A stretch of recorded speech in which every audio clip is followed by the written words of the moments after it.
여보 어서 와요. 고단하시죠? 웃는 얼굴로 나를 맞이하는 사람. 그녀는 60대가 훌쩍 넘은 여성이다. 고운 눈망울과 뚜렷한 이목구비를 가진 이인영의 그녀는 언제나 나를 기다리고 있다. 내가 오랜만에 찾아가도 원망하지 않고 오로지 반겨주기만 한다. 나한테 왜 이렇게 잘해주지?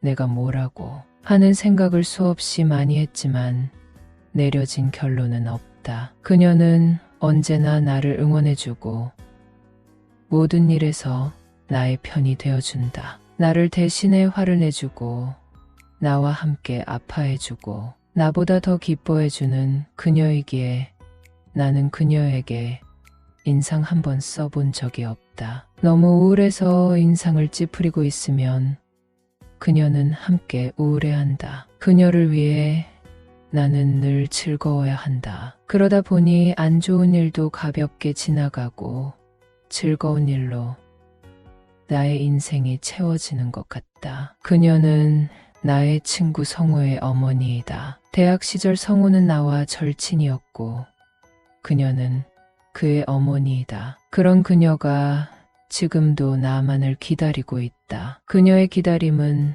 언제나 차분하다. 나에게 부담 주는 일도 없고 보채거나 하는 일도 없으며 나를 보면 그저 기뻐할 뿐이다. 내가 가고 싶으면 가는 것이고 오고 싶으면 오는 것이다. 그녀는 욕심이 없어 보인다. 하지만 나를 늘 그리워한다. 나를 그리워했다는 것이 느껴진다. 하지만 그녀는 내가 부담스러워할까 봐 그리웠다는 말을 하지 않는다. 나의 부모님은 경제적으로 여유롭다. 서울에 있는 대학에 진학했을 때 부모님은 마냥 기뻐하셨다. 마을잔치를 하시며 나의 입시 합격을 축하해 주셨다. 그 시절 대학에는 기숙사에서 수용할 수 있는 인원이 넉넉하지 않아 나는 자취를 할 수밖에 없었다. 삼시세끼 밥을 사 먹어도 될 정도로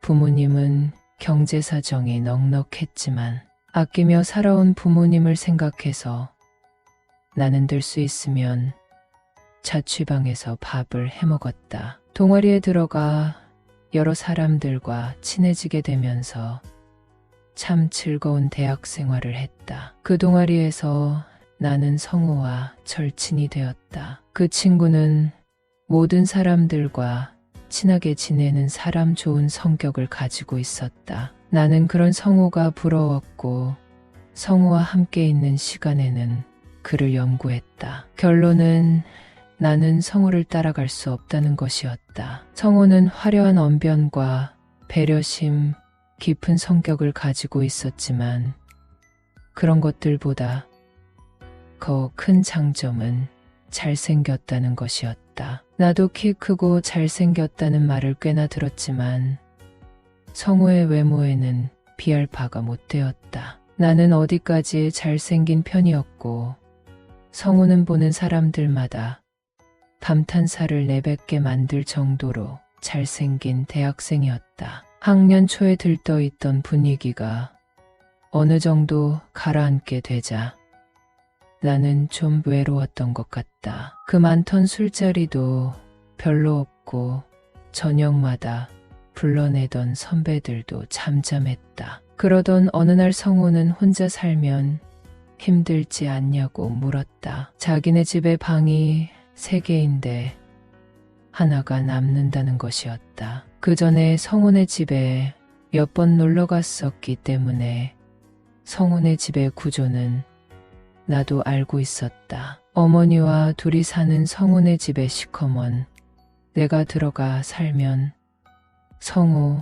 어머니가 부담스러울 것 같았다. 그래서 거절하려고 했는데 성우는 자기 어머니가 나에게 들어와 살라고 하셨다는 말을 했다. 성우 어머니는 내가 혼자 밥을 어떻게 챙겨 먹겠냐며 늘 걱정을 하셨다고 한다. 성우의 성화에 부모님께 상의를 해봤더니 하숙비 이상으로 돈을 지불하겠다고 하셨다. 나는 성호에게 부모님의 말씀을 전달했지만 성호는 그렇게 말하면 우리 엄마 화내실걸 이러면서 웃을 뿐이었다. 성호네 집에 놀러가서 성호 어머니와 대화를 했다. 성호 어머니는 돈을 받을 수는 없다고 하셨다. 돈을 받게 되면 본인이 돈을 받으려고 나에게 들어와서 살라는 제안을 한 것이 된다고 하셨다. 그런 오해는 받고 싶지 않다며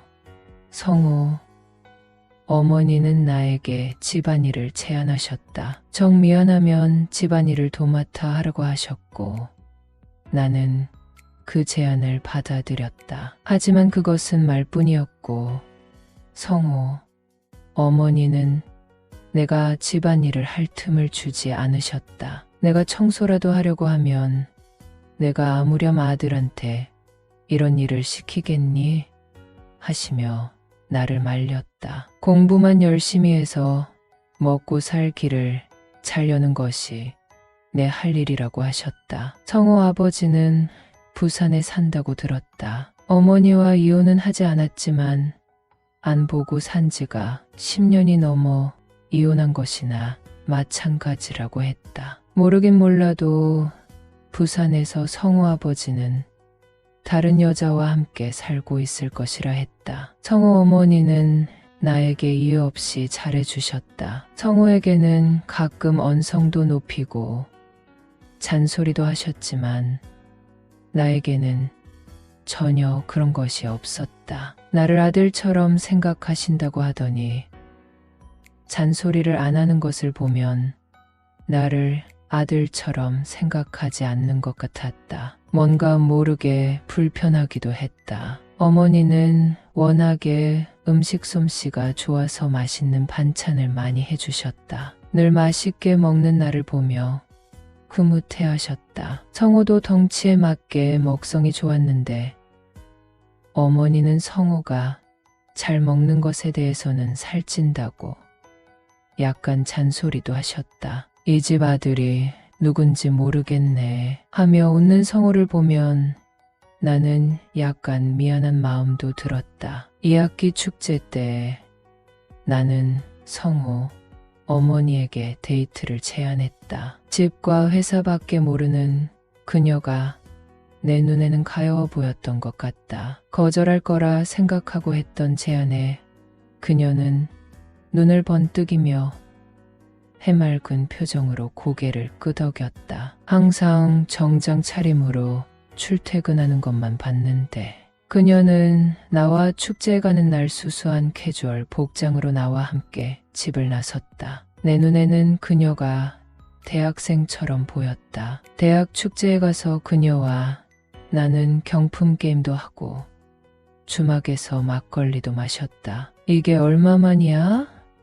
대학은 변한 게 별로 없네. 파전을 씹으며 말하는 그녀는 나와 동년배의 학생 같았다. 집에 오는 길에 그녀는 내 팔짱을 끼고 걸었다. 오늘 너무 즐거웠어. 성호 같으면 이런 거 꿈도 못 꿨을 거야. 고마워. 나지막히 속삭이는 그녀의 목소리에 그녀에게서 이런 목소리가 나올 수도 있다는 것을 알고 나는 좀 놀랐다. 성호는 1학년을 마치고 군입대를 했다. 일찍 다녀와서 바로 복학해 텀을 두지 않겠다며 성호는 12월 초에 입대를 했다. 학교의 사정을 말하고 기말고사를 미리 앞당겨보고 바로 입대를 했다. 나는 성호가 입대를 하면 자동적으로 그 집에서 나와야 한다고 생각했다. 하지만 성호 어머니는 내가 입대할 때까지 집에서 지내라고 했고 나는 그 제안을 받아들였지만 마음이 편하지는 않았다. 그래서 나도 1학년 마치고 성호가 입대한 지 2달 정도 지나 입대를 했다. 내가 입대할 때 성호 어머니는 많이도 우셨다. 이제 정이 들었는데 입대를 하냐고 휴가 때 꼭 집에 놀러 오라고 하시며 한없이 우셨다. 우리 엄마도 저렇게는 울지 않는데 뭐가 저렇게 서러우실까 하는 생각에 약간은 얼떨떨했다. 나는 성우 어머니에게 휴가 나오면 꼭 연락드리고 놀러 오겠다고 다짐에 다짐을 하며 그녀를 달래드렸다. 제대 후 성우는 먼저 제대해서 나를 기다렸다는 듯이 함께 술을 마시고 다녔다. 제대하고 나서 우리는 뭐든지 할 수 있는 것 같은 벅참이 가슴 속에 가득할 때였던 것 같다. 성우는 바로 복학하지 않고 어학연수를 다녀온다고 했다. 나는 복학을 준비하면서 몇 가지 자격증을 따기 위해 학원을 다녔다. 그러려면 서울에 살 집이 필요했고 나는 원룸을 알아보고 있었다. 성우 어머니로부터 전화가 왔다. 그녀는 진지한 말투로 내가 여길 두고 무슨 자취방을 구해 들어와 살아. 이렇게 말했지만 나는 난감했다. 성우가 외국에 나가 있는 마당에 내가 그 집에 들어가서 살 수는 없다고 생각했기 때문이다. 내가 엄마고 넌 내 아들인데 꺼려할 게 뭐가 있다는 거니? 정말 이럴 거야? 이 말에 나는 대꾸할 말이 떠오르지 않았다. 우리 엄마가 혼자 있으면 좀 외로우실 거야. 엄마는 챙겨줄 대상이 필요한 것 같아. 너라도 좀 있어줬으면 좋겠다. 내가 불편하다면 할 수 없지만 성우의 말을 따르지 않는 것은 큰 죄를 짓는 것이란 생각이 들었다. 나는 다시 성우네 집으로 들어가서 지내게 되었다. 아르바이트를 열심히 하며 성우 어머니에게 하숙비를 냈다. 절대로 받을 수 없다며 손사래를 치는 그녀에게 그럼 나는 나가서 살겠다며 화를 냈더니 그제서야 그녀는 하숙비를 받았다. 나는 그 집에서 살면서 최대한 폐를 끼치지 않으려고 노력했다. 그런 나에게 성우 어머니는 서운함을 느낀다고 종종 말하곤 했다. 그냥 게으른 아들처럼 있어도 된다.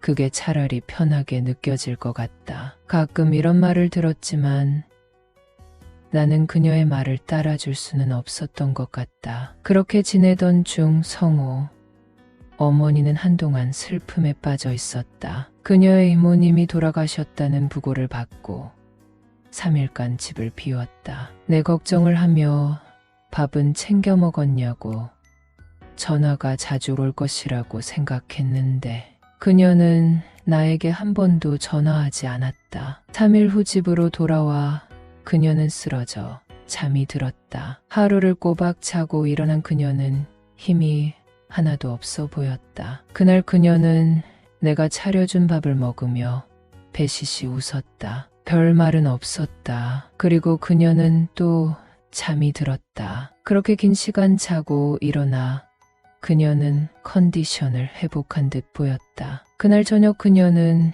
우수에 찬 눈빛으로 나에게 여러 가지 얘기를 했다. 자신에 대한 모든 이야기를 쏟아내려는 듯 보였고 초저녁부터 시작된 그녀의 이야기는 늦은 밤이 되어서도 이어지고 있었다. 누구에게 내 얘기를 해본 적이 없는 것 같아.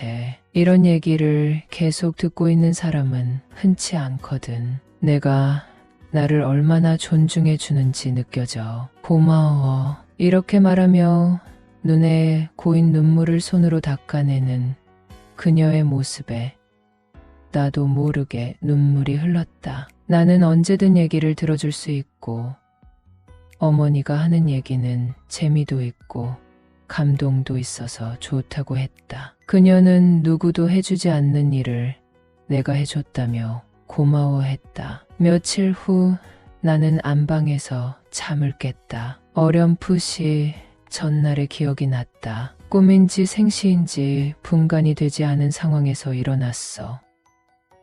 얼른 밥 먹어. 그녀의 이 말에 꿈이 아님을 알게 되었다. 지난 밤 그녀는 나의 어깨에 기대 울고 있었다. 아무런 이유 없이 울기만 했다. 나는 그녀의 어깨를 토닥여 줄 뿐 다른 일은 할 수 있는 것이 없었다. 한참을 울고 난 그녀는 방으로 가려고 소파에서 일어났는데 약간 주춤거렸다. 나는 그녀를 부축해서 안방으로 갔고 그 방에서 나오려는 찰나 그녀는 내 팔목을 잡고 놓아주지 않았다. 한참 서로를 응시하고 있다가 그녀는 고개를 끄덕이며 빙긋 웃었다. 그 후로 나는 그 집 안방에서 그녀와 함께 잠들었다. 며칠 지나면서 나는 뭔가 이상함을 느꼈다. 그녀는 약간씩 말끝을 흐렸고 나에게 존댓말로 말하는 것이 익숙해졌다. 잘 주무셨어요? 더 주무실 거예요. 오늘도 학교 다녀오느라 수고하셨어요. 고단하시죠? 팔 아프지 않으세요? 팔베개 안 해주셔도 돼요. 이런 말들이 대부분이었다. 그녀는 나를 부르는 호칭을 갖고 있지는 않았다. 꼭 필요할 때는 자기라는 호칭을 가끔 사용했다. 대학을 졸업할 때까지 나는 성우의 집에서 지냈고 성우가 있을 때 그녀는 나를 예전처럼 대했다. 둘이 있을 때는 나를 깍듯하게 높여 부르고 대해주었다. 내가 결혼할 때 그녀는 많이 기뻐했다. 아쉬워하는 듯한 제스처는 전혀 볼 수 없었다. 결혼 후에 그녀에게 연락을 하면 언제나 반갑게 받아주었고 놀러가면 언제나 반겨주었다. 오셨어요? 고단한데 와주셔서 감사해요. 그녀는 나에게 이런 말을 하며 반겨주었다. 밥을 차려주고 밥을 먹고 있는 나에게 그녀는 조잘조잘 자기의 근황을 얘기한다. 혼자 웃고 떠드는 그녀가 참 순수해 보인다. 웃고 떠드는 순간에도 그녀는 차분한 말투를 잃지 않는다. 나는 그녀의 손을 잡고 그녀의 방으로 간다. 그녀는 수줍은 듯한 표정으로 나를 바라본다. 자기 고단하실 텐데 아이 참 어쩌나 한다. 지금도 그녀의 집에 자주 간다. 그녀는 내가 연락을 하면 오늘 오신다고요? 알겠어요. 할 뿐이다. 약속이 있었어도 내가 간다고 하면 약속을 취소하고 나를 맞아준다. 언젠가부터 그녀는 여보 어서 와요. 이렇게 말하기 시작했다. 언제부터인지는 기억이 나지 않지만 그녀는 내가 자기의 서방님이라고 했다. 나는 그녀에게 잘하려 노력해왔다. 내가 사회생활에 치이며 지낼 때도 기죽지 않고 힘을 낼 수 있었던 것은 모두 그녀 덕분이라 생각한다. 그녀는 나를 위해 운동도 열심히 한다. 그녀가 내 인생에 없었다면 이라는 끔찍한 생각을 가끔 떠올린다. 그때마다 나는 몸서리를 친다. 상상조차 하기 싫은 일이다. 내 글을 읽는 사람들은 나를 나쁜 놈이라 욕할지도 모른다. 하지만 누군가에게 이 얘기를 털어놓고 싶었다. 나에 대해 어떤 평가를 해도 상관없다. 그 평가를 겸허히 받아들일 마음의 준비가 이제야 된 것 같다. 아직 구독 누르지 않은 오빠들 구독 꼭 눌러주시고 지인들께 공유 부탁드려요. 아직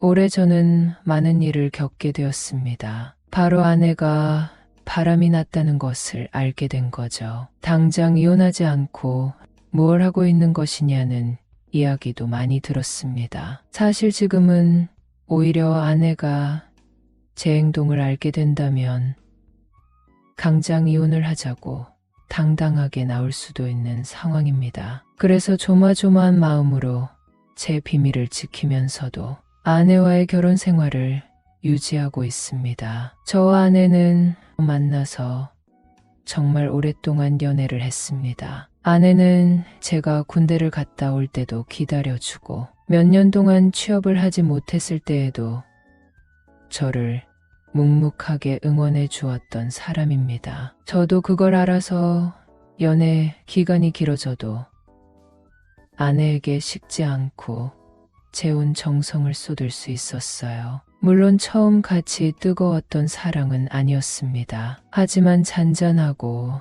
아무 일도 없이 평화로운 연애, 그건 역시 저에게는 충분한 가치가 있는 일이었습니다. 30대가 되어서까지 연애만 하고 있을 때에도 이미 저에게 아내는 가족과도 다름없는 존재였고요. 결혼을 미루었던 건 단 한 가지 이유뿐이었습니다. 결혼해서도 원룸에 살 수는 없으니 두지런히 돈을 모아서 괜찮은 아파트라도 하나 얻자는 생각이었죠. 연애 기간이 길어지니 매일매일 보아야 했던 건 아니라서 밤에는 편의점에서 아르바이트를 하는 날도 있었습니다. 아내는 뭘 그렇게까지 하냐며 핀잔을 주었지만 저에게는 꽤 중요한 일이었어요. 연애 기간이 긴 만큼 제대로 준비해서 고생스러움 없이 결혼을 하고 싶다는 꿈이 있었으니까요. 더군다나 혼자서 열심히 딸을 키워오셨던 저희 장인어른께서도 걱정이 많으셨기 때문에 더더욱 모든 걸 완벽하게 준비해서 시작하고 싶다는 욕심이 있었습니다. 그런 와중에 저희 장인어른께서 먼저 재혼을 하셨어요. 저희 아내를 생각해서 저희가 결혼을 한 후 살림을 합치실 생각이셨다는데 저희가 연애만 하고 미적거렸기 때문에 계획이 틀어진 거죠. 사실 저는 저희가 먼저 결혼을 하든 장인어른께서 먼저 살림을 합치시든 아무런 상관은 없었습니다. 장인어른께서는 사돈 입장도 있으신데 우리가 이래도 되는지 라면서 걱정을 하시기는 했어요.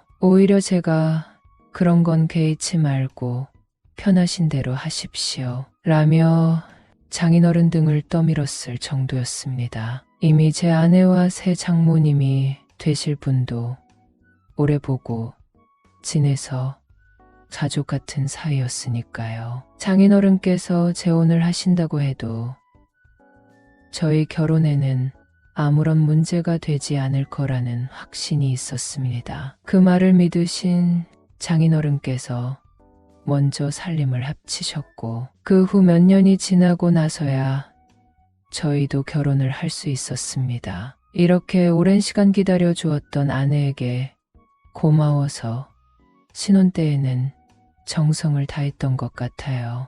사실 연애만 13년을 하고 결혼한 것이다 보니까 같이 산다고 해도 별 다른 감흥은 없었습니다. 그냥 이제는 서로의 남자친구, 여자친구가 아니라 배우자가 되었다는 것만 달라졌을 뿐 같은 공간에서 생활하게 되었다고 해서 큰 변화는 없었죠. 그래서인지 결혼 4개월 만에 덜컥 아이가 생겼습니다. 그래도 어느 정도 집을 살 때 받았던 대출도 갚고 이것저것 생각해서 자녀 계획을 하기로 약속했었는데 저나 아내의 예상 밖으로 먼저 아이가 생겨버린 것이었습니다. 당연히 몸이 무거워지니 아내는 잠시라도 일을 쉬어야 했고 수입은 반토막이 나버린 상황이었습니다. 이렇게 되니 저도 알게 모르게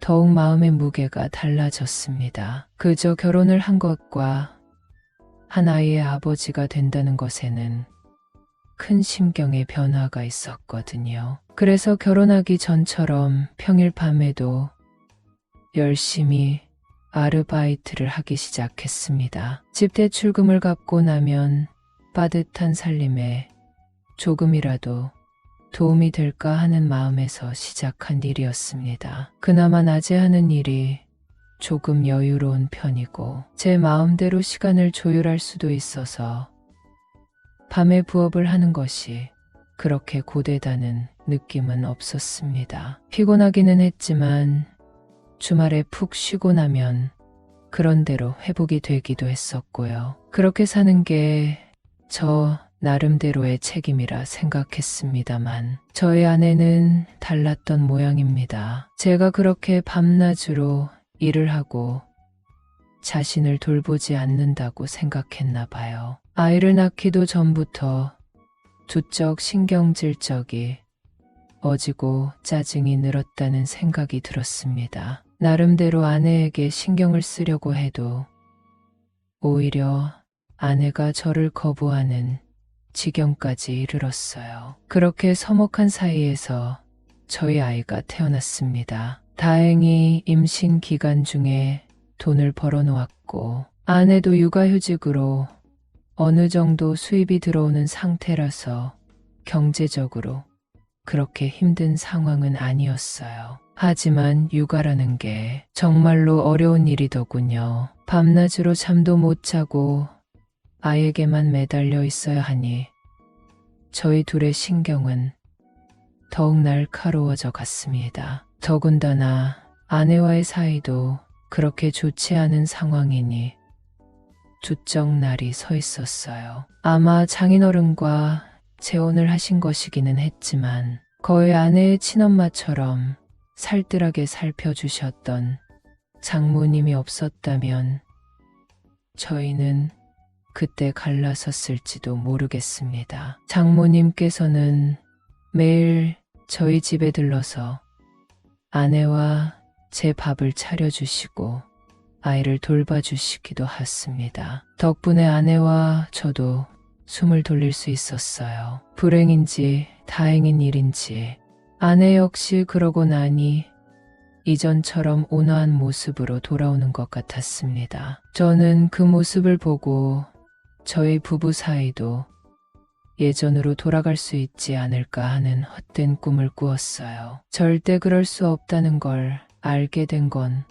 올해 초의 일이었습니다. 아이의 돌을 준비하기 위해서 이것저것 계약을 하고 일정을 짜고 있어 아내의 폰을 보게 되는 날이 있었습니다. 그런데 아내의 휴대폰으로 처음 보는 어플로 메시지가 온 것이 눈에 띄었습니다. 광고 메시지인가 하고 그냥 넘기려다가 내용이 너무 찝찝해서 어플을 열어보게 되었고 거기에서 아내가 외도를 한 정황들을 모두 발견하게 되었습니다. 저는 순간 눈앞이 아찔해져 장모님이 계시다는 사실까지 망각하고 거실에 있는 아내에게 달려가 이 사실에 대해서 묻고 따지기 시작했습니다. 자신의 휴대폰에 증거가 명확하게 찍혀 있으니 아내도 크게 아니라고 하지 않고 순순히 모든 사실을 인정했습니다. 차라리 아니라고 해주기를 바랐건만 아내는 임신을 하고 있었던 와중부터 다른 남자와 연락을 하고 관계를 키워온 것이었습니다. 충격을 받은 저는 미안해, 외로워서 그랬어 라며 담담하게 이야기하는 아내를 보고 더 이상 캐물을 생각도 하지 못한 채 집을 나오게 되었습니다. 도저히 한 집에서 있을 수는 없겠다는 생각이 들었어요. 눈물바람으로 저를 잡을 거라고 생각했지만 그러지도 않더군요. 그 모습에 얼마나 정이 떨어지던지. 저는 그날부터 회사 근처 모텔에서 생활하기 시작했습니다. 제 인생이 어디로 흘러갈지는 모르지만 당장은 아내를 마주하고 있을 자신이 없었거든요. 아내도 간간히 자신을 용서하라는 문자를 보내기도 하였지만 그렇게 적극적으로 제 마음을 돌릴 생각은 없어 보였습니다. 지금 이 순간에도 아내가 그놈과 시시덕거리고 있을 수도 있겠다고 생각하면 피가 거꾸로 솟는 것 같았습니다. 그러다가도 마음이 차갑게 가라앉기도 하였죠. 그렇게 하루에도 몇 번씩 마음이 오르락내리락 하는 저를 찾아온 건 다름 아닌 장모님이셨습니다. 저를 찾아온 장모님은 제 손을 꼭 붙들고 이거 자네 장인어른이 알면 우리 지수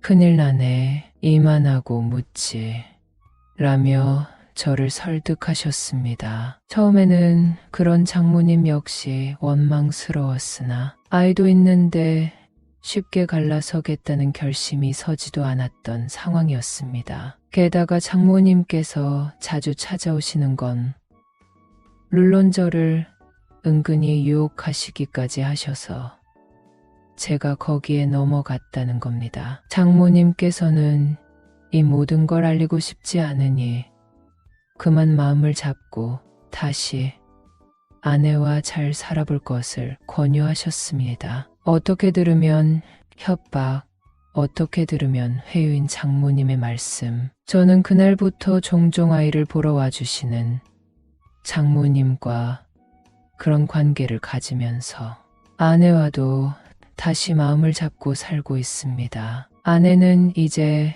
완전히 가정으로 돌아온 것 같아요. 하지만 저는 이제 아내에 대한 사랑이나 믿음보다는 재혼하여 새로 얻은 딸을 생각하는 장모님의 지극정성에 더 마음이 쏠리고 있습니다. 이혼을 하게 된다면 그런 장모님과 이 관계도 끝일 테니 저희 아이의 아버지로서 아내와 함께 살고 있을 뿐이네요.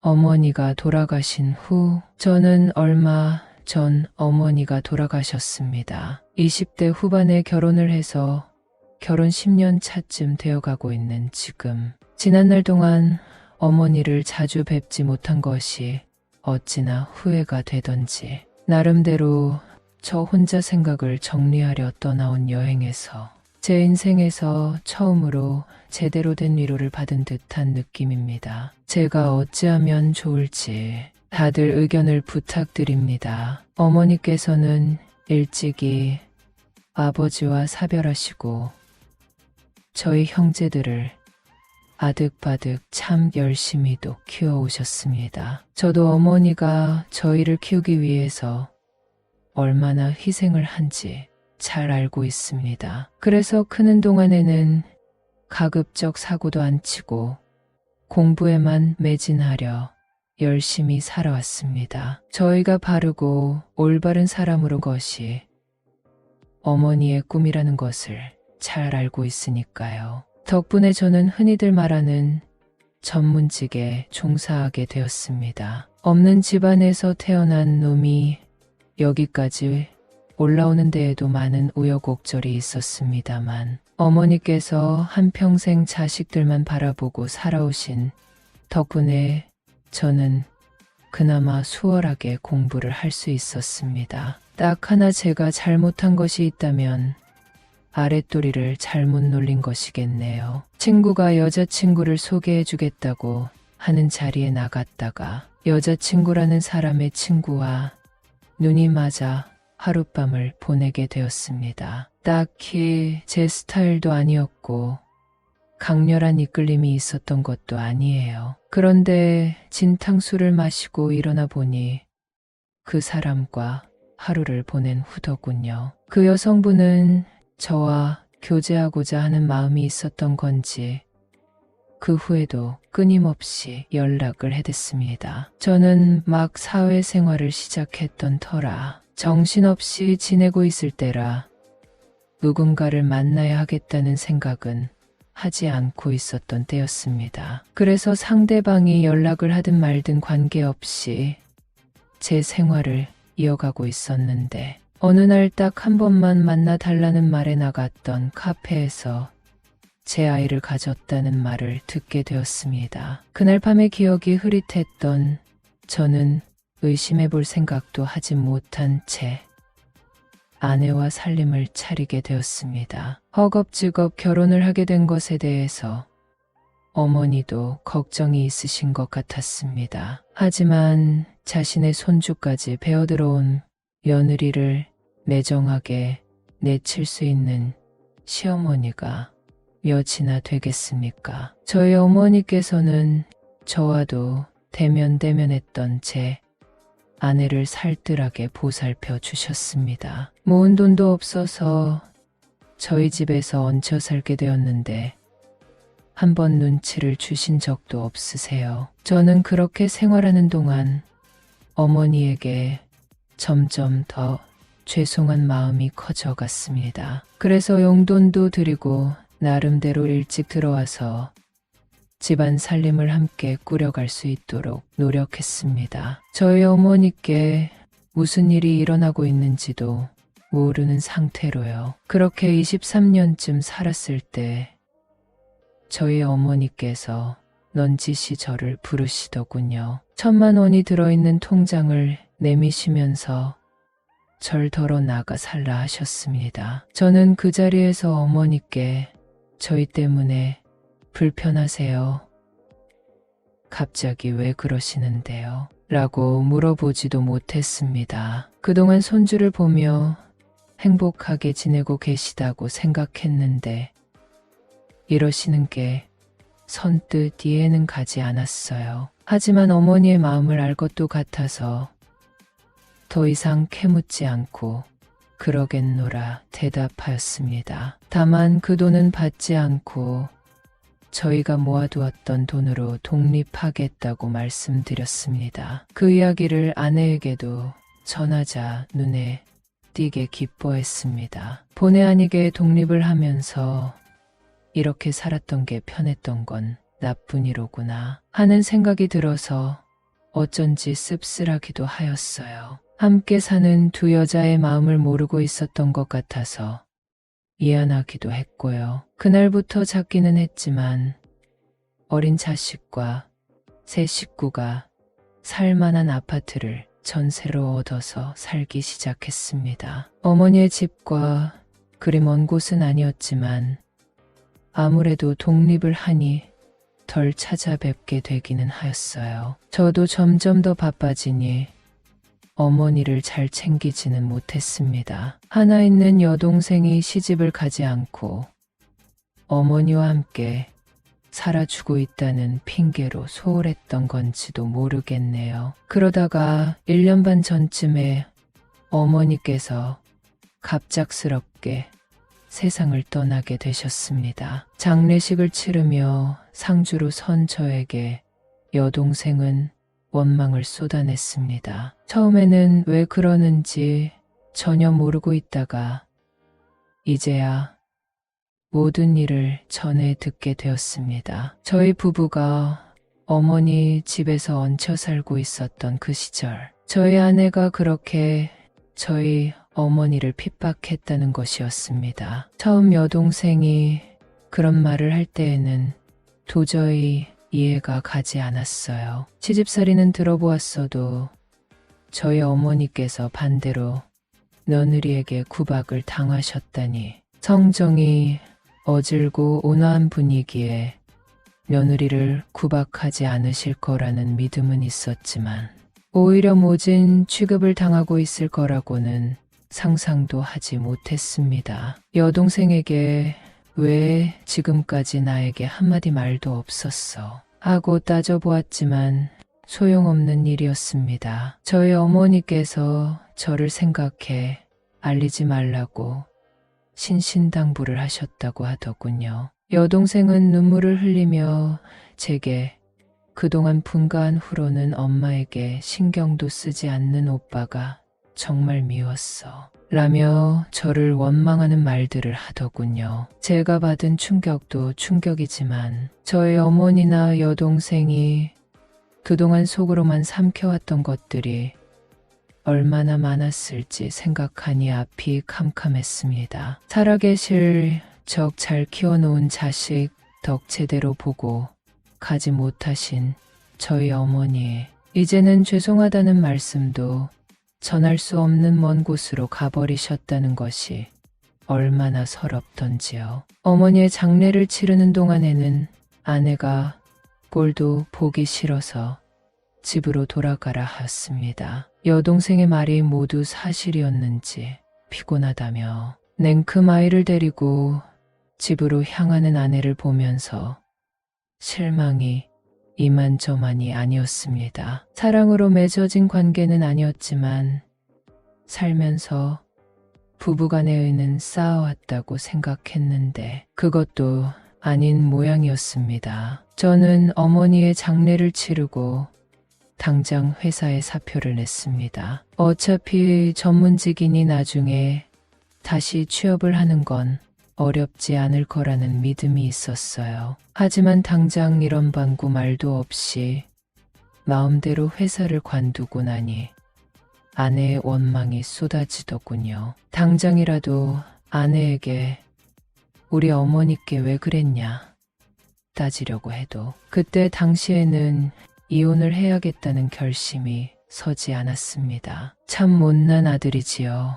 하지만 저희 아이 역시 편부모로 외롭게 크는 꼴은 차마 못 보겠다는 생각 때문에 단박에 결정을 내리지 못했습니다. 그날부터 저는 전국 기행이라고 해야 할지 저만의 생각을 정리하는 여행을 떠나게 되었습니다. 아내는 길길이 날뛰며 반대했지만 제가 나 좀 가만히 좀 내버려둬. 나도 지금 내가 어떻게 할지 모르겠으니까 라고 말했을 때에는 입을 꾹 다물었습니다. 한 번도 그렇게 진지하게 이야기를 한 적이 없어 그런지 순간 두려움을 느낀 것 같았어요. 그날부터 저는 매일 하염없이 걷고 또 걷다가 대충 밥을 먹고 자는 생활을 시작했습니다. 처음 걸을 때는 어머니와의 어린 시절을 떠올렸고 그 후에는 저희 결혼 생활을 하며 어머니의 집에서 얹혀 살았던 시간들을 생각했습니다. 잘 생각해 보니 하나하나 의심할 만한 구석이 있더군요. 그걸 알아채지 못한 제가 너무나도 원망스러웠습니다. 며느리에게 핍박을 당하며 살았던 어머니가 얼마나 괴로웠을지를 생각하니 가슴이 미어졌어요. 그렇게 저는 저 스스로를 원망하면서 벌이라도 주듯이 하루 종일 걷는 날이 많았습니다. 발은 부르트고 물집이 잡혀서 피까지 나고 있었을 때 하루를 묵게 된 민박집에서 중년의 여 사장님께서 저를 치료해 주셨습니다. 제 발을 보고 깜짝 놀라 약을 가져와 치료를 해 주시면서 뭐가 그리 안쓰러운지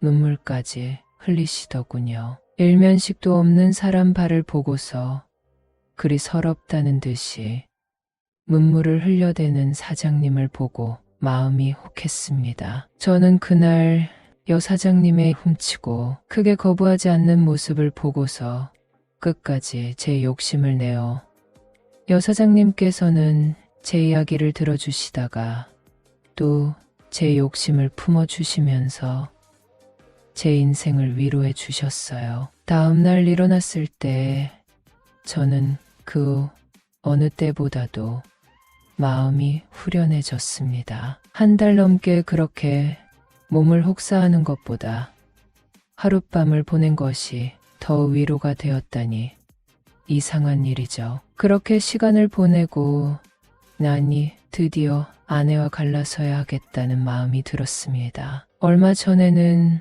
아내에게 이 일에 대해서 따져 묻고 이혼 서류까지 접수해 두었어요. 이제 저희는 완전히 남남이 되겠죠. 저는 그 이후에 다시 한번 저를 위로해 주셨던 여 사장님이 계신 민박집으로 향할 예정입니다. 위로해 주셔서 감사했다고 다시 제 마음을 전하며 불같이 타올랐던 그날을 다시 경험해 보고 싶네요.